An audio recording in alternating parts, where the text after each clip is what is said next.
Чубак ажы ат-тахиятта салаваттан кийин жалгыз гана Куранда келген дуаларды окуш керек деди эле. Бирок интернетте араб аалымдары хадистердеги дуалардын баарын жада калса каалаган дуаңды кылсаң болот дешүүдө. Бул маселе Ханафи мазхабында кандай каралган негизи?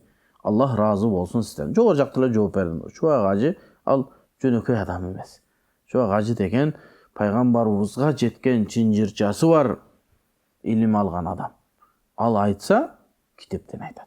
Демек, китептерде ошол салаваттан кийин Куранда келген гана, хадисте келген гана дуаларды кылабыз. Ошон үчүн Роббана атина фид дуния хасана ва фил ахирати хасана ва кина азабан нар деген дуаны айтып жүрөбүз. Данда Аллахумма гфир лана вархамна деген дуалар бар. Мына ошолорду айтсаңыз болот дагы, башка Куранда, хадисте келген дуаларды айтсаңыз болот.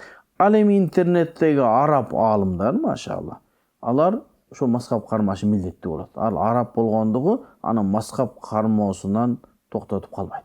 Анан бир аз арабчаны билип алып эле, мен көптөгөн арабтарды көргөм.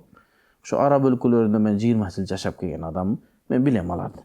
Себеби эмне себептен араб өлкөлөрүндө көпчүлүгүндө мазхаб кармашпайт? Себеби алар өзүлөрү алданып калышкан. Биз арабчаны билебиз, окусак түшүнө беребиз деп, анан жолдон тайып кеткен. Илгери бардыгы эле мазхаб кармаган. Бүтүн аалымдар.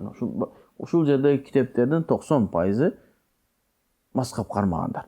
Анан эми ал интернеттеги аалымдарды ээрчибестен өзүбүздүн аалымдарды ээрчисеңиз болот. Ошо өзүбүздүн аалымдарды ошо арабтардын аалымынан калган эмес. Мындай алардан аалым болсо аалым, алардан төмөн эмес. Андан да биз Ханафи мазхабын карманып атабыз. Дүйнөнүн 4/3 кармалган ушундай белгилүү мазхаб.